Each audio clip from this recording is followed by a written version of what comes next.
All right, guys, how are you doing? Chris Kidowski here with Influential Health Solutions again. And what we're going to learn today is we're going to learn the difference between rolling and raking, okay? This is my M80 right here, and a lot of times I have people come up and they'll get shooting pain down the side of the leg, or they'll have problems with their knees. And I'll tell them to get on a foam roller. And they'll say, I get on a foam roller and I just really don't feel like it's doing anything. And that's because a lot of people, when they use their foam roller, or an incorrect foam roller, what they're going to do is they're going to get on and they're going to tighten up that leg and they're just going to roll up and down haphazardly.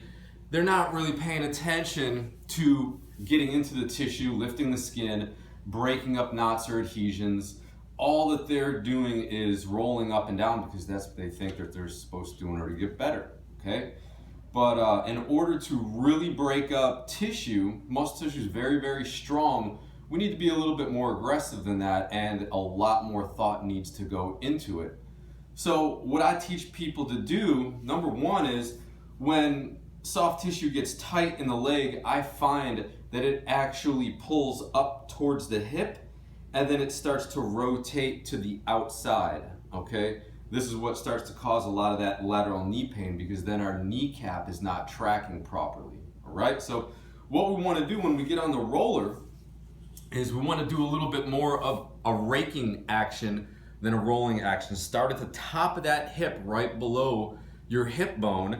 And what you're going to do is you're going to roll very slowly. You're going to relax this leg. You don't want to tighten that leg up. A lot of times, if it's too painful, apply a little pressure into the ground and lift yourself up off the roller so you don't have that much pressure into the roller. But what we want to do is we want to just drag that leg across the roller nice and slowly, okay? We want to get down as low as we can, and then we scoot back quick, and then we want to just drag that tissue back down. We want to rake it. We want to feel like the roller is actually grabbing that skin, grabbing the tissue, and pulling it back down to where it belongs, okay? If you feel any knots or anything like that, then we want to kind of roll on those guys a little bit longer and really get into the tissue and open it up, okay? But big difference between rolling and raking. Raking, guys, is what we want to do in order to break that tissue up, okay? So find an M80, just like this guy right here, and then you want to get into that tissue nice and deep and break it up.